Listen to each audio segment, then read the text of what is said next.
Once my design is finalized, it's time to start rolling out some slabs. To make it a little bit easier, I'm actually going to cut my template out so that I can use it and a ruler to cut out my slabs. So I can make sure I have the right size and that it's really accurate. So a quick trim is going to be helpful.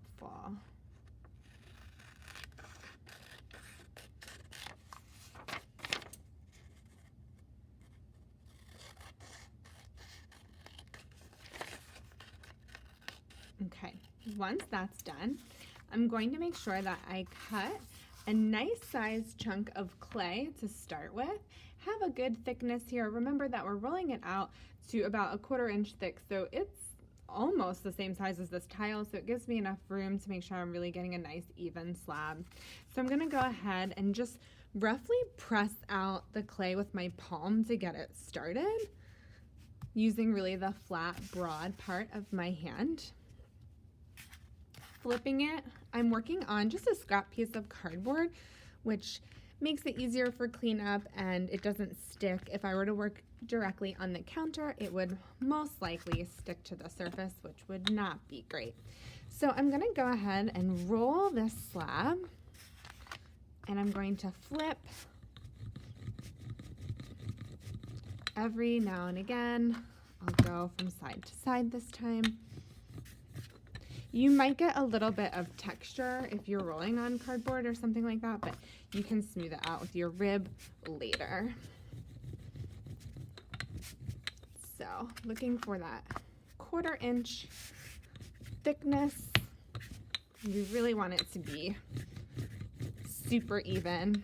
It's important that our slab is bigger than our design because we don't really want to use the edges of our slabs. We know that they tend to be a little bit thinner and less even in terms of thickness. So it's really good to have the wiggle room that it's significantly larger than what we need so that we're getting the best part of the slab. Like we want the best possible surface to build and to carve into. So this is looking pretty good. I think I am basically there. So you can always do a quick check on thickness by giving the edge of your slab a little slice and giving it a check, and that looks perfect. So from here, I'm going to go ahead, lay my template, like I said, centered. I'm going to grab my ruler to help me with my straight edge.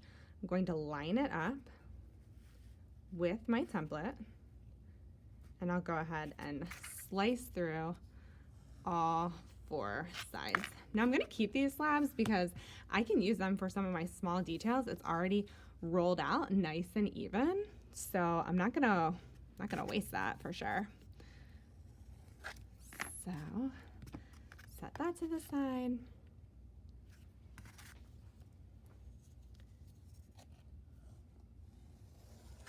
All the way up. And last side. All right. So my first main slab is ready to go. I can just peel this up and I have a nice, even, beautiful slab that I'm going to add and carve into. What I'm going to do now is I'm going to just kind of very gently, because it can tend to stick, especially if we're putting pressure on it, so very gently kind of encourage the sides to lift. If it's really sticky, just let it hang out for a moment, and I'm going to very carefully pick it up, and I'm going to actually just lay it off to the side here as I prepare to roll out another slab for my letter D.